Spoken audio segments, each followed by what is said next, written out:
Nous voici en 1941. Le contexte est particulier. La France vit une période sombre. Le régime de Vichy est au pouvoir et à sa tête, le maréchal Pétain. Ce régime autoritaire a une volonté de rupture avec la Troisième République et ses valeurs. C'est dans ce contexte délicat que naît l'association que j'ai étudiée, Économie et Humanisme. Il s'agit d'un centre de réflexion qui publie une revue bimestrielle du même nom. Elle s'inscrit dans le courant du catholicisme social.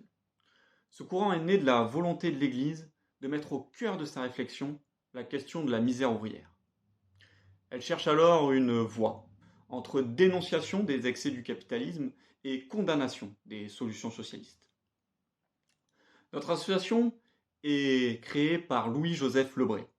Il s'agit d'un prêtre dominicain et également économiste qui défend un projet particulier, l'économie communautaire. Une économie qui serait fondée sur des communautés naturelles qui auraient toujours été présentes, comme la famille, la nation ou encore le quartier. Je pense pouvoir développer le résultat de mes recherches en 3 points. Premièrement, économie et humanisme n'est pas seulement un relais de la propagande. Elle a vu l'accession du maréchal Pétain comme une opportunité pour promouvoir son projet, qui a une proximité réelle avec le projet politique du régime de Vichy. Le célèbre et décrié slogan Travail, famille, patrie sonne de concert avec les communautés naturelles promues par économie et humanisme. Cette proximité que j'ai relevée est le marqueur d'une partie du catholicisme qui a accueilli avec enthousiasme le régime de Vichy. Mais passons à mon deuxième apport. J'explique qu'après 1945, une nouvelle influence, pour le moins singulière, apparaît. Il s'agit du marxisme, ce qui fait de notre association une pionnière dans le dialogue entre marxisme et catholique après la libération.